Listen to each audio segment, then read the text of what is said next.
Hey guys, this is Mark with AdultAsperger'sChat.com and LivingWithAnAsperger'sPartner.com, and today we're going to answer the question, what are the advantages or the benefits of avoiding conflict resolution? And the answer to that is the benefits are zero. Zero if the two of you, talking to the neurodiverse couples now, are not willing to or able to work on conflict resolution. Problem solving in the marriage is what we're talking about here. Then the team spirit is lost. I'm guessing that in the early going of the relationship, the two of you were somewhat bonding. There was some empathy, social, emotional reciprocity, and so on.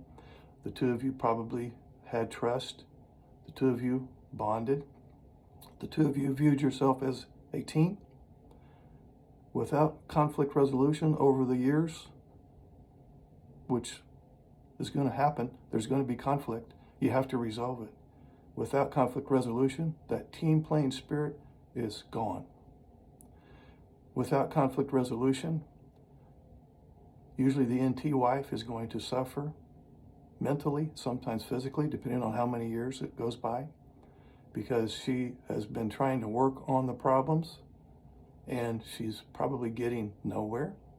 The problems are piling up in the closet, and the more they pile up, the more each new problem feels very heavy. So in the early going, if there was only 50 problems and now there's 500 problems, we're getting a cumulative effect. And that straw has broke the camel's back a long time ago. Without conflict resolution, resentment builds. Resentment is like quicksand. The further you move forward, the deeper you go. And when the quicksand is up to here, and the resentment is up to here, that's usually when the couple gets divorced. Without conflict resolution, there is increased bitterness, arguments, control freak type behavior, more shutdowns and meltdowns from your ASD spouse, and eventually the NT spouse becomes the ASD spouse's number one source of anxiety. And now problem solving is virtually impossible. And so as the problems pile up in the closet there, pretty much both parties feel like the relationship is no longer safe. Trust is shattered. That original bond when you first were together is broken.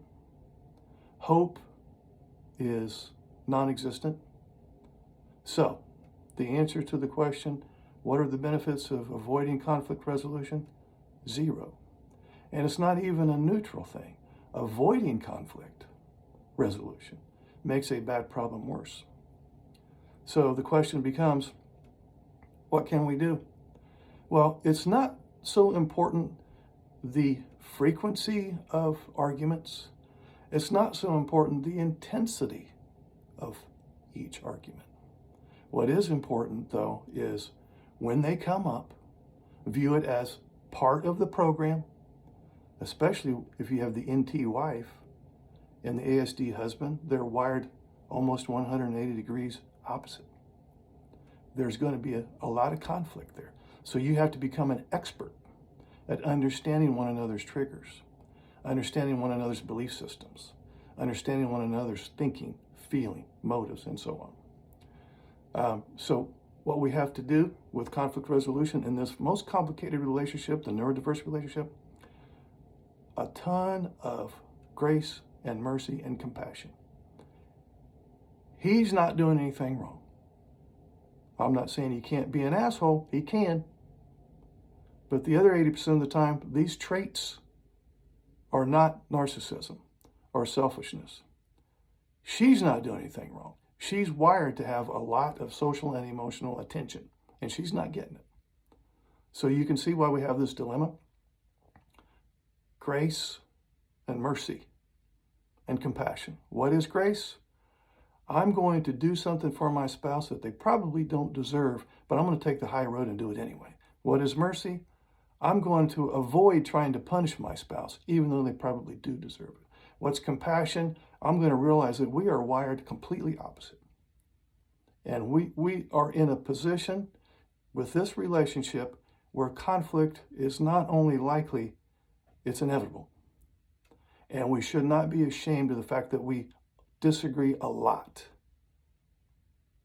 So, the benefits to conflict resolution, avoidance, big fat zero.